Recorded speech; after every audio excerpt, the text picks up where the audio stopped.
Et quand la tristesse arrive, je sais tu es là, toujours près de moi.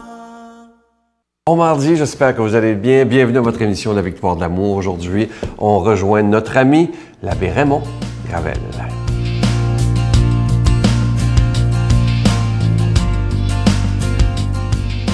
Bonjour. Ça se passe au mois de juillet.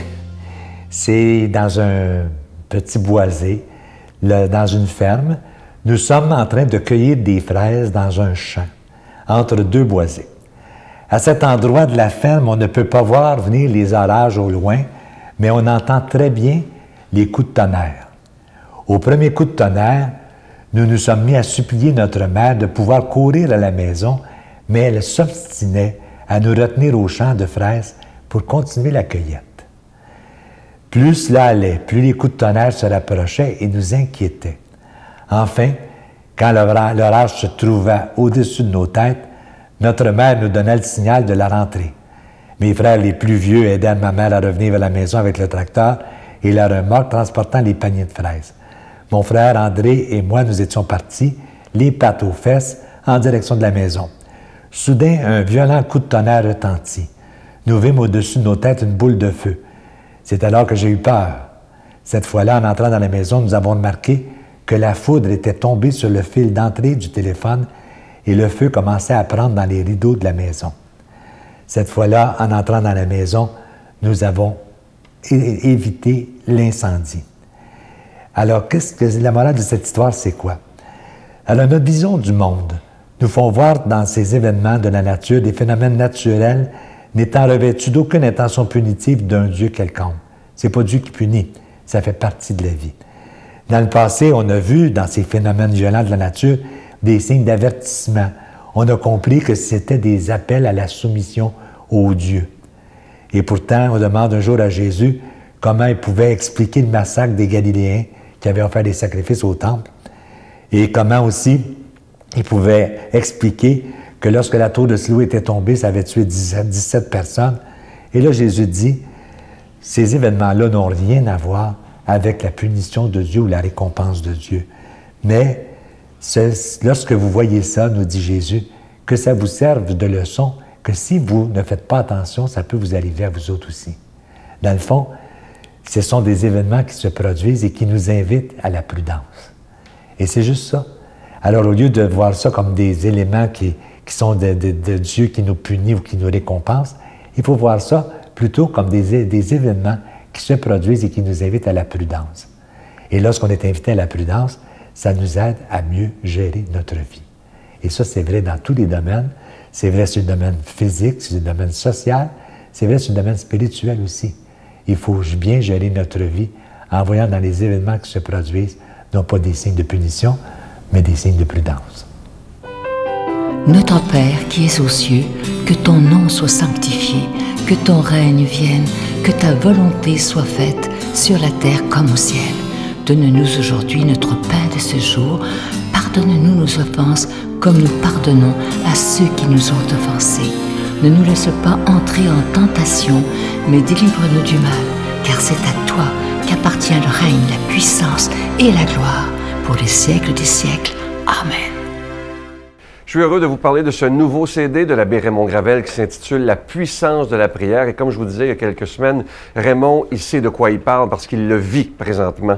Il ressent la prière que des milliers de personnes font pour lui. Ça l'aide évidemment beaucoup à combattre et à vaincre ce cancer des poumons. Et il me disait à quel point, s'il n'y avait pas eu cette prière des gens, probablement qu'il ne serait plus parmi nous. Alors imaginez cette force de la prière, c'est même prouvé scientifiquement maintenant. Alors je sais que c'est un CD qui va beaucoup vous aider dans votre façon de prier, mais aussi ça peut même changer votre vie, moi je vous le dis. Prenez le temps d'écouter ce CD-là. Une belle exclusivité de la Victoire de l'amour. Je vous rappelle que c'est avec un don de 25 $ et si vous en voulez deux, parce que ça se donne vraiment bien en cadeau, c'est avec un don de 40 $. Je vous rappelle également qu'on vous envoie un reçu pour fin d'impôt. Je vous donne l'adresse. La Victoire de l'amour, casier postal 120, succursale Boucherville à Boucherville, le J4B 5E6, je vous la redonne, la Victoire de l'Amour, casier postal 120, succursale Boucherville à Boucherville, le J4B 5E6. Également par téléphone, par carte de crédit, du lundi au vendredi, de 8h30 à 16h30 dans le 514-523-4433, 523-4433 ou sans frais, le 1-888-811-9291, 1-888-811-9291 et aussi sur notre site Internet, le www.lavictoiredelamour.org. Je vous rappelle le titre, le CD de l'abbé Raymond Gravel, La puissance de la prière. Et je vous rappelle, ça se donne vraiment bien en cadeau.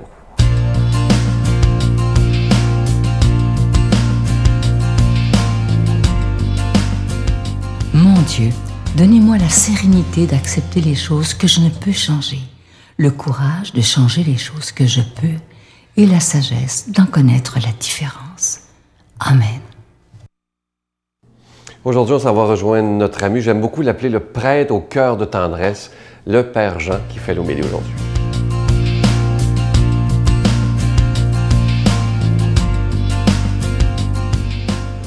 Bonne nouvelle de Jésus-Christ en Saint Matthieu. Comme les disciples s'étaient rassemblés autour de Jésus sur la montagne, il leur disait, « Vous êtes le sel de la terre. Si le sel se dénature, comment redeviendra-t-il du sel? Il n'est plus bon à rien, on le jette dehors et les gens le piétinent. Vous êtes la lumière du monde. Une ville située sur une montagne ne peut être cachée. Et l'on n'allume pas une lampe pour la mettre sous le boisseau. On la met sur le lampadaire et elle brille pour tous ceux et celles qui sont dans la maison. De même que votre lumière brille devant les hommes. Alors, en voyant ce que vous faites de bien, ils rendront gloire à votre Père qui est aux cieux. » Acclamons la parole de Dieu. Si vous avez bien remarqué, mes amis, Jésus ne nous dit pas « vous serez le sel de la terre, vous serez la lumière du monde ». Il nous dit « vous êtes aujourd'hui même le sel de la terre et la lumière du monde ». Qu'est-ce que c'est que le sel?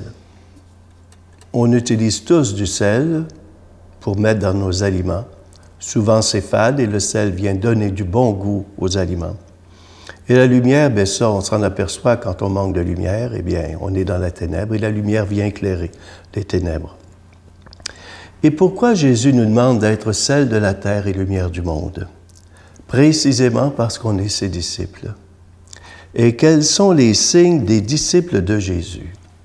Bien sûr, on dit souvent c'est le signe de la croix ou c'est la croix qu'on porte et tout ça. Bien sûr, c'est des signes extérieurs. Mais le vrai signe, les vrais signes des disciples de Jésus, c'est l'amour et le service. L'amour et le service de Dieu dans l'amour et le service de notre prochain. Saint Jean dit bien, « Si tu dis que tu aimes Dieu, que tu ne vois pas, alors que tu détestes ton frère que tu vois, tu es un menteur. Commence par aimer ton frère que tu vois et tu pourras dire après ça que tu aimes Dieu que tu ne vois pas. » Donc, être sel de la terre dans l'amour de notre prochain. Jésus nous dit, « Je vous donne un commandement nouveau. Aimez-vous les uns les autres comme je vous ai aimés. » Et il nous demande aussi, Jésus, d'être le sel de la terre dans le service de nos frères et de nos sœurs, mais aussi d'être lumière pour notre prochain. Si vous avez remarqué, Jésus, dans Saint Jean, c'est le seul endroit où il n'y a pas l'institution de l'Eucharistie. Jésus lave les pieds de ses disciples. Alors, il nous demande de nous laver les pieds, parce qu'il nous donne l'exemple, de nous laver les pieds les uns des autres. Et laver les pieds de nos frères et sœurs, c'est par la tendresse de notre amour, la compassion. Sainte Catherine de Sienne demandait à Jésus, « Comment je peux te rendre l'amour que tu me donnes? » Jésus lui dit, « Aime ton prochain. » Et Isaïe dit bien que si on veut être sel de la terre et lumière du monde, il faut partager son pain avec la personne qui n'a pas de pain, accueillir l'étranger, couvrir celui qui est nu, ne pas de nous dérober à nos semblables. Et Jésus dit la même chose lorsqu'il dit qu'il faut le servir dans ceux qui ont faim et soif.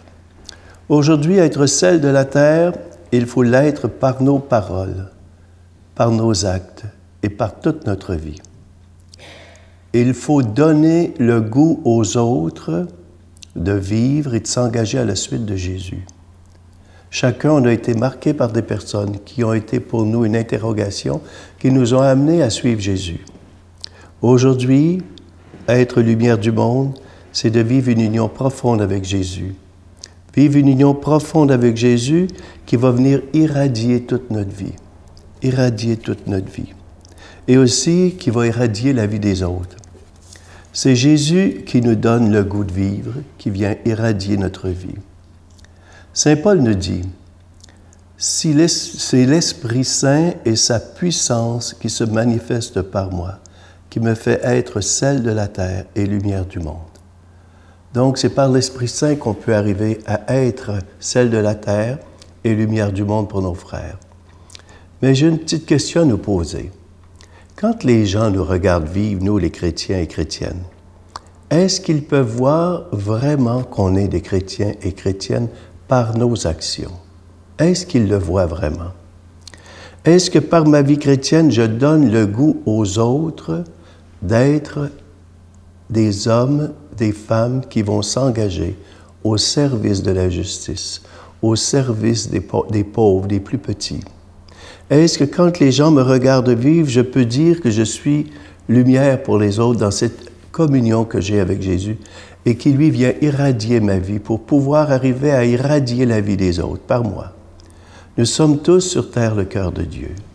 Et c'est pourquoi il nous faut absolument faire en sorte que nous puissions, par notre vie, par nos paroles, par nos actes, pas simplement dans des mots, mais dans des actes véritablement, arriver à pouvoir être ce sel de la terre et cette lumière du monde comme disciples de Jésus. C'est là tout le message que Jésus nous laisse aujourd'hui. Et c'est pourquoi, avec le Christ Jésus, je vous bénis, au nom du Père, du Fils et du Saint-Esprit. Amen. Je vous salue Marie, pleine de grâce. Le Seigneur est avec vous. Vous êtes bénie entre toutes les femmes, et Jésus, le fruit de vos entrailles, est béni.